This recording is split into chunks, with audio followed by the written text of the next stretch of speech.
Assalamualaikum warahmatullahi wabarakatuh. Bertemu lagi bersama dengan saya Rizky Nur Hidayah. Dan kali ini Rizky akan menjelaskan tentang 5 tempat di bumi yang disebut dalam Al-Quran dan hadis, namun masih menjadi misteri.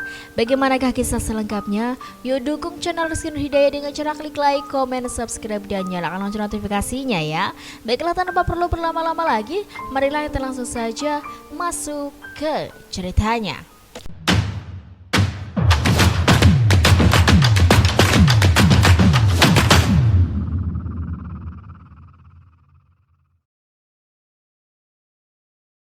Terdapat banyak tempat di bumi yang jarang, bahkan belum pernah dijangkau oleh manusia. Al-Quran dan hadis dari Rasulullah SAW yang kebenarannya sangat diyakini oleh umat muslim menyebut bahwa benar terdapat tempat misterius di bumi ini. Beberapa tempat itu tertulis dalam surat Al-Kahfi ayat 83, 101, surat An-Naml ayat 44, hingga hadis Nabi Muhammad SAW tentang Pulau Dajjal yang diriwayatkan Imam Muslim. Hal ini tentu dapat diterima dengan logika mengingat faktanya bumi memiliki luas sekitar 500 juta kilometer persegi dengan 30% daratan dan 70% lautan. Itu artinya luas daratan hanya sekitar 149 juta kilometer persegi.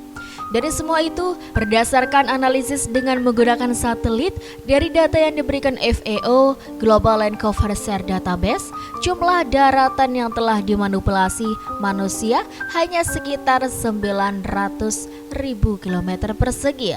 Lantas, bagaimana dengan lautan? Tentu masih banyak bagian di bumi ini yang belum terjamah oleh manusia. Untuk informasi mengenai tempat misterius di bumi yang dituliskan dalam Al-Quran, berikut kami telah merangkumkan dari berbagai sumber. 1. Telaga Ainul Hayat. Menurut beberapa ahli tafsir, Ainul Hayat merupakan air kehidupan yang dapat menjadikan manusia hidup abadi. Sehingga siapapun yang meminum air tersebut, maka ia akan hidup selamanya hingga hari kiamat, atau jika ia memohon kepada Allah untuk diwafatkan. Kisah tentang Telaga Ainul Hayat tercatat dalam Al-Quran surat Al-Kahfi ayat 83-101. Dalam Al-Quran, telaga ini disebut berada di tempat terbitnya matahari, dalam artian tempat tersebut berada di sebelah timur. Namun hingga kini belum ada yang dapat menemukan telaga tersebut.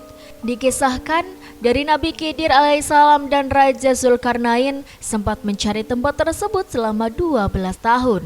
Dikatakan tempat itu gelap, namun tidak seperti malam hari, melainkan gelap karena dipenuhi kabut asap. 2. Tembok Ya'juj dan Ma'juj. Kisah misteri tembok besi raksasa yang disebut Raja Zulkarnain tak lepas dari keberingasan Ya'juj dan Ma'juj, kaum perusak bumi. Disebutkan dalam Al-Quran surat Al-Kahfi ayat 93-97 bahwa tembok tersebut berada di antara dua gunung. Dikisahkan Ya'juj dan Ma'juj merupakan manusia yang juga keturunan dari Nabi Adam alaihissalam. Keberadaan tembok besi yang dibuat Zulkarnain hingga kini juga masih tertutupi tabir. Namun tak sedikit yang percaya lokasi tembok Ya'juj dan Ma'juj di antara Samarkand dan India. Ini sama seperti yang diungkapkan Abdul Yusuf Ali dalam tafsir The Holy Quran, yaitu di distrik Hisar, Uzbekistan 240 km di sebelah tenggara Bukhara ada celah sempit di antara gunung-gunung batu. 3. Pulau Sokotra. Dajjal adalah makhluk Allah Subhanahu wa Ta'ala yang memiliki kekuatan besar sebagai fitnah di bumi ini. Dajjal akan muncul di akhir zaman. Ini seperti yang dijelaskan dalam Al-Quran dan hadis Nabi Muhammad SAW. Dalam hadis Muhammad yang diriwayatkan Imam Muslim sudah diterangkan bahwa suatu lokasi yang diketahui sebagai tempat Dajjal dibelenggu oleh Allah Subhanahu wa Ta'ala. Salah seorang sahabat Nabi bernama Tamim mengatakan ia tersesat di suatu pulau di mana pulau tersebut terdapat binatang berbulu lebat dan seorang pria yang dibelenggu. Lokasi pulau itu, kata Tamim, berada di Laut Syam atau di Laut Yaman. Terkait penjelasan tersebut, beredar isu yang beranggapan bahwa keterangan Tamim menuju pada Pulau Socotra yang berlokasi di Laut Yaman karena seperti yang diceritakan pulau itu banyak ditemui binatang aneh dan ditumbuhi pepohonan yang tidak didapati di tempat lain serta jarang dikunjungi manusia. 4. Gunung Qaf.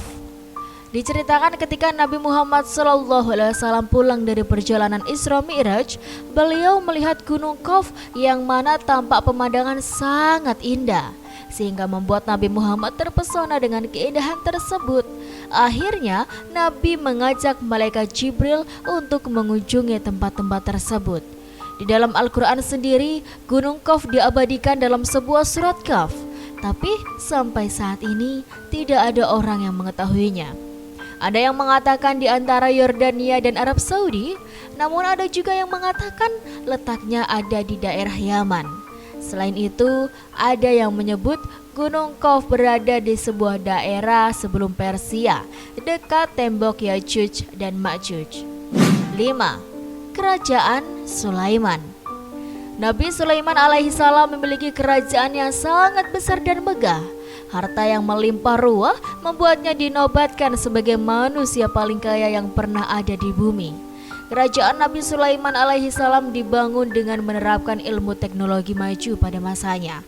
Istana Nabi Sulaiman alaihissalam dikenal sebagai Solomon Temple atau istana atau kuil Sulaiman. Berdasarkan keterangan ayat-ayat Al-Quran, surat An-Naml ayat 44 serta kisah-kisah dalam kitab suci Yahudi dan Nasrani, Temple of Solomon sangatlah megah. Siapapun yang datang dipastikan akan terkesima dengan segala kemewahan yang ada di dalamnya. Sepeninggalannya Sulaiman, istana itu hancur. Namun hancurnya istana Sulaiman itu bukan karena runtuh, tetapi diruntuhkan oleh orang-orang Yahudi yang sombong dan angkuh. Hal ini dijelaskan dalam Al-Quran surat Al-Isra ayat 4-7. Konon, kuil Sulaiman terletak di sebelah selatan Dome of the Rock, yaitu masjid yang dibangun oleh Khalifah Al-Walid dari dinasti Umayyah. Tempat ini pernah dipakai sholat oleh Khalifah Umar bin Khattab. Ia kemudian meletakkan sebuah batu atau The Rock, lalu dibangun kubah yang kemudian dikenal dengan nama The Dome of the Rock di atas batu itu oleh Abdul Malik. Dan itulah sobat 5 tempat di bumi yang disebut dalam Al-Quran dan hadis. Bagaimana menurut sobat? Silahkan tulis pendapat kalian di kolom komentar ya. Terima kasih buat teman-teman yang sudah hadir. Rizky doakan semoga kalian sehat terus, lancar terus rezekinya, dan dimanapun kalian berada semoga selalu dalam lindungan Allah Subhanahu wa Ta'ala. Dan buat teman-teman semuanya yang baru nonton video ini, yuk dukung channel Rizky Nur Hidayah dengan cara klik like, komen, subscribe, dan nyalakan lonceng notifikasinya supaya kalian tidak ketinggalan cerita-cerita yang menarik dan inspirasi lainnya dari Rizky. Mohon maaf apabila ada tutur kata yang salah, apabila ada tutur kata yang berkenan, mohon dimaafkan ya sobat. Kalau misalnya sobat punya kritik saran, boleh banget silakan saja tuliskan kritik saran kalian di kolom komentar, karena kritik saran kalian sangat membangun dan bisa memperbaiki Rizky dalam membuat video lebih baik lagi ke depannya. Terima kasih, sekian dari Rizky pamit undur diri. Wassalamualaikum warahmatullahi wabarakatuh.